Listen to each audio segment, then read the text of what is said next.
I'm Lori Haggart, and I'm the Global General Manager for Logistics Sensing within Honeywell. That sits within Sensing and Safety Technologies.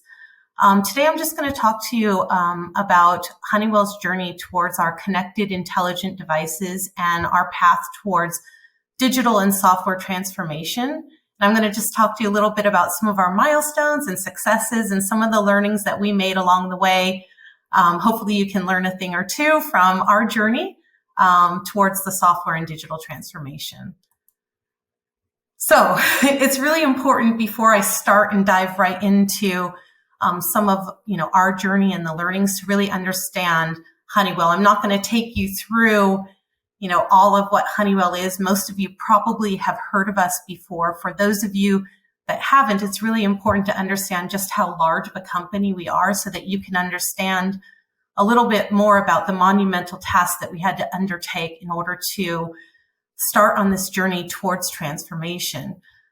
For those of you that are not aware, Honeywell is a Fortune 100 company, and we are really known as an engineering company who innovates and manufactures hardware, including sensors, materials, process technologies, and automation technologies. We address customers globally and across many industries. And of course, we have almost 100 sites and over 100,000 employees. We are a 100-year-old company, and our roots are steeped deeply in hardware. So it's really, really important that you understand as we've kind of been on this journey, it's been really complex for us to navigate across this large company as we're kind of making this transition as a company. I sit particularly, as I mentioned, within safety and productivity solutions. We are a key part of Honeywell, and we're based in Charlotte, North Carolina. And within our team specifically, we develop both hardware and software that addresses automation, productivity, safety, and sensing. We are delivering intelligent solutions in our key verticals are healthcare, retail, logistics, the warehouse, aerospace, oil and gas, and much more. And our offerings really range in size from components that are just the size of the tip of a pencil to very large enterprise systems. And some of our solutions are analog and have, been around for many years. And then some of our solutions are digital and connected. So you can see that adds to some of the complexity of our journey. Our business unit is really dedicated to improving, enterprise performance, worker safety, and productivity. My portfolio in particular includes both hardware and software, and we capture data and images at the edge. We process that information to really support frontline workers to make informed decisions, optimize productivity, and do their job faster and better. So you can see that the transformation journey for us has steeped in complexity. And then if you add into that some of the dynamic market forces that were driving the need for the changes of some of our business transformation, it's really complex. So Honeywell has been driving transformation based on not only products, but also on the dynamic market forces that we are faced with. Our customers have been driving the need for smaller, more advanced sensors with connected digital capabilities. And as I mentioned to you, not all of our edge devices and offerings were connected. We know this is a huge growth space, but of course, that presented its own challenges on our journey. There was also a requirement for new healthcare solutions to serve the growing aging population, the need to simplify processes, increase efficiency, and enhance patient experiences through a more digital experience. Also, consumer expectations were driving the need for a faster, more transparent supply chains, which was putting pressure on us to deliver solutions that could automate processes and drive analytics-based decisions from manufacturing to the last mile delivery. There was also a need to improve workforce safety for critical operations in oil and gas and high-risk environments and make a transition from reactive incident response to predictive and preventative incident response. And then, of course, our transformation journey has been underpinned by the increase in demand for sustainable solutions. Sustainability is at the forefront of some of the world's largest and smallest companies, and there is a growing demand for sustainable solutions. So it is really important to address that all of these market forces have one thing in common, and that is the importance of connected offerings, data-driven analytics to drive better outcomes for our customers. So that takes us into a very compelling question, which is, where do we start? And what is our role in all of this? So instead of asking where we start, I kind of flipped that around and talked to my team about where we typically do start, which is with our customers. And so because of the complexity of our product line and the dynamic market forces, I asked them to start with a simple question to our customers. How can we deliver on this, transformation vision while making it easier and more valuable for our customers? And of course, our customers are very vocal, so we did get a lot of great responses from them. Everything from wanting intelligent device innovations, more connected offerings, to more flexibility in deployment and payment options with a low-touch customer experience. So we recognize that our offerings were not all positioned to deliver really what our customers wanted. So I said to the team, let's sell them what they're actually trying to buy, which is not a widget, but increased productivity, reduced downtime, and a better customer experience. And that really formed the beginning of our business unit's software transformation journey.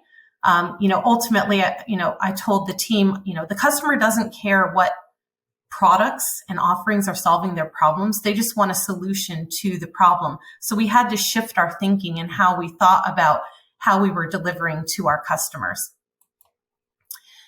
And so there were, of course, critical success factors that we needed to consider in order to deliver, outcomes and really deliver what Honeywell was asking for, which is growing our recurring revenue. And so we identified 5 critical success factors that would help us be able to deliver on this vision. And that was product, people, process, systems, and go-to-market. And so the first was really product. And I talked a little bit about that when I talked about market forces and the fact that we needed to be able to provide connected solutions for our customers that would allow us to drive outcomes for our customers. So we know that the subscription customer requires a more flexible and scalable product, and that's very different than, a customer that's just buying a one-time purchase. So we needed to, architect the products for growth and adopt standards and lead with that connected platform approach. We really recognized we needed to invest in product innovation and, robust new product introductions and research and development to bring next generation breakthroughs to our portfolio to address this connected strategy. So we really needed to have a strategy that coupled our hardware and our software together, and that was architected in such a way that we could have a common platform that would allow us to scale to meet our customers' demands. But that also meant an investment in people, which is the next item. And we really needed to form an org structure that could support this product development. And we virtually, for my team, were starting from the ground up. So we started by building a software engineering COE, or Center of Excellence, which included developers, DevOps, key product offering roles. And we needed both pre and post-sales commercial organizations to support key roles in operations to ensure the best experience for our customers. So people was very critical element to this software transformation process. But then we also needed to specifically invest in the process itself. And that included the adoption of tools like Agile for and automation of repeatable tasks like QA and testing. Our existing processes were really developed around hardware development, which was really based on waterfall. And so that development process is very different, as you're probably acutely aware of, than an agile development process. So we needed to focus on developing those processes as well and adapt them into our new way of working. And that included, key KPIs that we could measure our success. And I'll come to the KPIs in our next slide. But that takes us to the systems, and we needed to invest also in digital platforms that would improve our overall software experience and engagement. So we needed to make key digital investments in IT infrastructure, including, licensing and billing platforms, and be able to provide that customer engagement model that we desired. So we knew that new connected and data management platforms would be required, as well as like mixed model cloud and hybrid infrastructure in order to deliver on this. And so, we often were faced with a question as we embarked on this journey of build versus buy. And I think that's a question a lot of you also might be asking, yourselves as you're going through your transformation journeys. And, I am big on not reinventing the wheel. And this often becomes a very challenging question because Honeywell is a strong engineering company. And when faced with build versus buy, our teams tend to, say, hey, I can build that. And we know that they can, but there's also the element of speed to market. So it's really important to weigh up this decision. And of course, when it came to, our licensing and billing platforms, we went down the route of partnering with best of breed companies. And that is also why I'm here talking to you today, is because of companies like Revenera who supported us through, this journey. And then finally, there's the go-to-market. And so this is really complex for us because subscriptions turn our big hardware acquisitions into smaller purchases. And, that definitely reduced costs and makes products more affordable to more customers, but it also challenges the dynamic of how, we derive revenue for the business. And so, the benefits we know for both vendors and customers are compelling in the long term. But as we, needed to manage our subscription business very differently from our traditional product business, it means that we needed to perform a real deep product segmentation and identify a few things like the readiness of our customers based on their profile and regions to adopt these new business models, as well as their willingness to make the shift to a recurring business model. So this was a real critical success factor that was important to us, is to build that model that would lead our customers through a full cycle of, freeware and free trials to a full-fledged subscription, but making sure that they were ready to take that on. So regardless of the ever-changing market conditions and climate, we knew these requirements would be necessary to make our goal a reality. And our customers expected Honeywell to make incremental, progress to meet their demands if they were going to accept the changes that we were proposing to them. Which takes us along to, the adoption of new monetization models. So we knew that we needed to adopt them, and they needed to be mutually beneficial to both our customers and us, and we needed to transition from selling widgets to outcomes. And so Honeywell systems, were steeped in a product-centric model, which relied on ERP systems designed for hardware manufacturing to run the business. But because the ERP systems don't really accommodate a subscription business, we knew we'd need to deploy a strategy for recurring revenue that is mutually beneficial, and there would be an investment in systems required to allow us to get there. So, the task before us was more customer-centric than ever. And so we recognized that in our traditional model, the one-time transaction is every sale is a new sale, whereas with subscription, the transactions continue until it's canceled. And so we knew that the benefits of adopting the recurring revenue and subscription model would bring value to us and the customer. And so we kind of really decided to hash out and look at the benefits from this and make sure that, we were going down the right path. From a customer perspective, we knew that we'd be able to provide them with cost predictability, reduce their upfront capital expenses, and reduce, complexity and be able to scale. And for Honeywell, we knew we'd have more revenue predictability, a renewal business, and more importantly, we'd have the opportunity to understand our customers and their needs better. So mutually, we knew that both Honeywell and our customers would benefit from the focus on, consultative customer outcomes. So implementing this became the difficult part. And so for us, it was really important that we were partnering with the right company to help deliver, on this transition.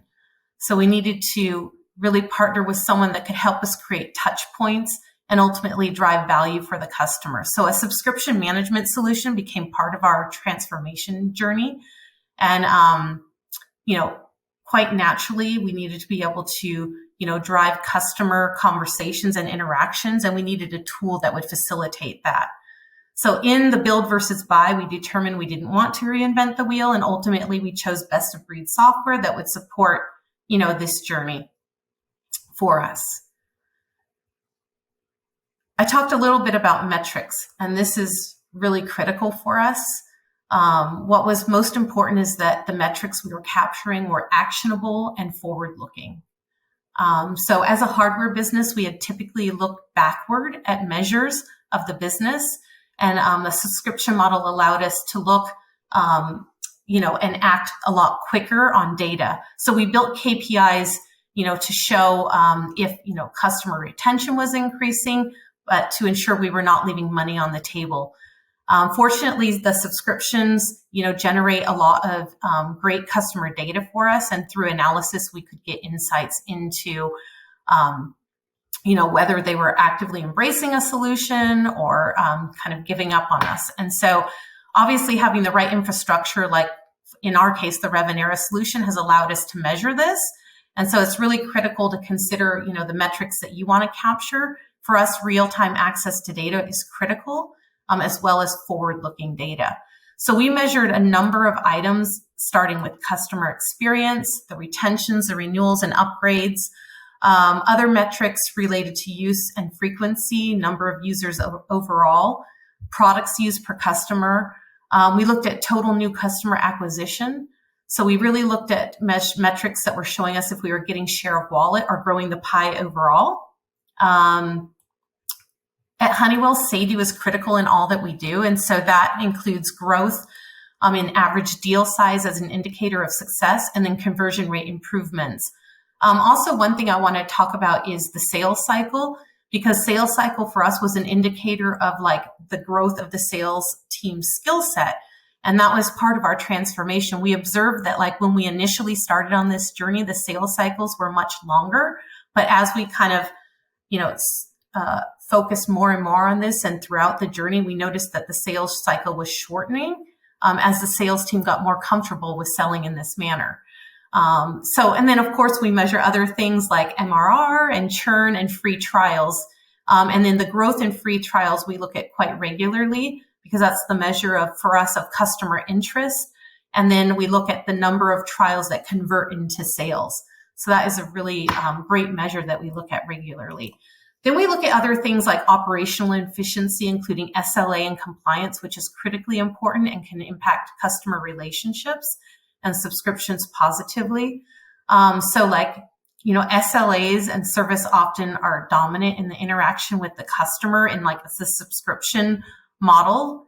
And we know that this is critically important. So we measure that along with, the adoption rates, the growth in number of licenses, but more importantly, our NPS score. Most of you are probably familiar with NPS, which is our Net Promoter Score. So that is something else that we look at. And then finally, we do also look at some internal measures as well, including business flow optimization. We actually measure how agile we are and how aligned our business systems are. So we know that we need to modify our business practices to support the software systems. So we measure, metrics like our ability to automate processes that were previously manual. So how many processes were we able to automate? The reduction in process errors, the reduction in fixed costs, and operational metrics like availability and reliability. So Honeywell, as you can see here, is a real metrics-driven organization. We have created dashboards. I would encourage you that as you're determining what metrics you would like to measure, that you do create dashboards and automate a lot of this data so that you can look at it regularly and measure the outcomes as you go along your transformation journey. So what was delivered? So I kind of was you probably want to know the timeline of what we delivered and how we delivered it. And I'd say over about a 2-year timeline, we worked really hard and fast with our cross-functional teams, and we really moved upstream. So we delivered a subscription management platform, including both licensing and billing. We completely reinvigorated our product line, leveraging our Agile tools and development. And we were able to deliver developments faster and more effectively. We deployed a brand new business model. It was flexible and helped our customers transition from hardware to software. And then also we did some transition, of course, from perpetual to subscription. We also structured my org in a way that allows us to get closer to our customer throughout the sales cycle. But what is most exciting, and the thing that I want to highlight here, is that last year we saw over 100% growth in our software revenue, and that continues to grow. And as an indicator of what we're delivering, that is really exciting for me. So how did we do this? Some of the best practices include obvious things like having a strategic plan.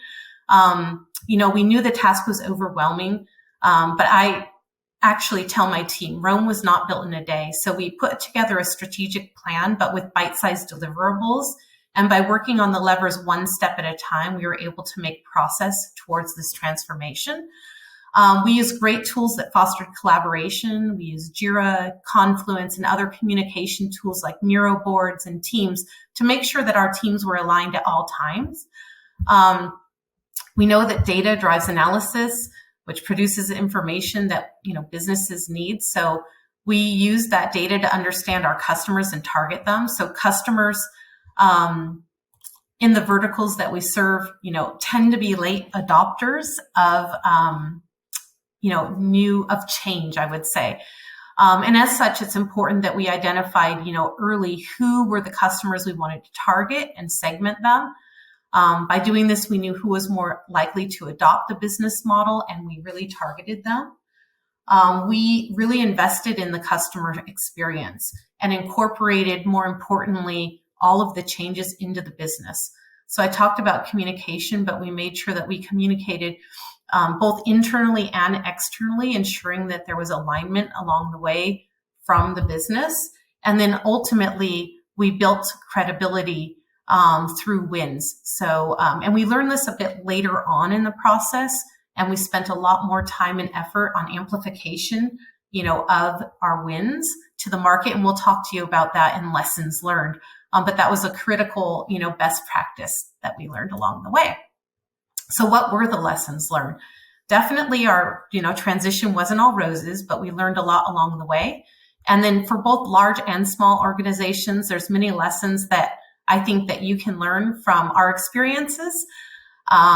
So we had prepared for a digital and system level connectivity, and we'd spoken about our desire to become more than just a product company and become a software industrial. So we created a business at Honeywell called Honeywell Connected Enterprise, which is really our digital transformation arm of Honeywell. And they have a lot of great systems that business units like mine could tap into and leverage towards our transformation. But of course, we are such a large company. We sometimes had challenges identifying those capabilities and mapping them back to our business unit. And so sometimes we ran into hiccups along the way as to how we could leverage, other parts of Honeywell so that we weren't making venture-like decisions, but making more structural decisions for systems that could be adopted widely and at scale. Fortunately for us, and really excitedly, the Revenera platform is an example of one of, the platforms that were sponsored via our corporate strategy and has been adopted by several, business units, but not all the systems are. And this can create problems in the long term. If, the broader company determines at a corporate level, they don't want you using a particular solution along the way. You obviously don't want to have to sunset that. So it's really important that you have business alignment, and that dovetails into my second learning. So we are a large company. We have businesses that are oriented towards their own success and initiatives, but that can sometimes lead to silos. We also have changes in leadership, which with that comes changes in strategy. So ensuring that there's like an ongoing handshake across the businesses ensures that you can break down some of those silos and make sure that, you stay aligned on any mandates along the way. I just would highlight that proactivity is key here. Whether you're a big or small company, make sure that you have that business alignment. And then training is critical. I learned quickly that both, leadership and users must be trained on the strategy and the execution. And an ongoing cadence is required to ensure concepts are understood and embraced. And that, there is training for your users, but that you have, the backing of leadership along the way and they understand what you're driving towards. Because Honeywell's typically not known for software, there were so many times I heard customers say to us, we didn't know you offered that in the form of software. Honeywell's brand in particularly has led with, as a hardware manufacturer. So we put a lot of investment in amplifying our brand. And I talked about that just a minute ago. This was really important for us. And a learning that, we should have perhaps taken on a little bit earlier. And then organizational readiness is really important. Ensuring that the stewardship of the strategy by leadership is there. And that we are supported. We recognized early that, we needed a way to support the new systems, processes, and making sure that we had the right skill sets to go to market effectively. We've spent time upskilling our teams, and doing that early on is really critical because that will help you accelerate your transformation. And then finally, and most importantly, financial readiness. As described earlier, there's a business model impact moving from a large upfront purchase to smaller but longer term subscriptions. So I'd encourage you to bring your finance partners along with you, early, and ensure that there is complete alignment and transparency along the way. I would encourage you to build a work stream that develops like a deep, business model impact analysis and ensure that the finance team is part of that. These are some of the learnings that we had, and I hope that you can learn from them. But you're probably asking, what is next for us? There is transitioning from like making and selling products to selling subscriptions is a big deal. So, we have deployed systems and products to support our subscription model growth in business, but we still actually have a long way to go. So what's next is that we're planning to build on the success of Revenera and the cloud deployment we made with them to optimize electronic software delivery and create further traceability and further automation of our operations. We'll scale through new routes to market with partners and the delivery of a self-serve portal, which will help us gain market reach and also further reduce operational touch points through like low or no touch sales. We also want to grow and develop our organization with a focus on post-sale customer success and delivery. And that we believe will help us boost revenue further and go wider with the existing customers. And then finally, we are going to continue to amplify our brand as a software industrial by magnifying our key developments and wins in the market. So with that said, I hope you've learned a bit more about our transformation, including the success factors, metrics, and benefits of the recurring revenue models, what we've achieved, and key learnings. As I said, we're just a small part of Honeywell, but we believe what we've achieved is the tip of an iceberg for a larger goal. And whatever your transformation goals are, I wish you all the success along the way. And thank you so much for your time. Thanks, Laurie. Thank you so much. And when I knew you were going to be speaking, I had so many questions, but not surprisingly, you have been very thorough and have answered all of my questions in that fantastic presentation. So thank you very much for taking the time to share your journey with us at SoftSummit today. Thank you. Thank you for having me.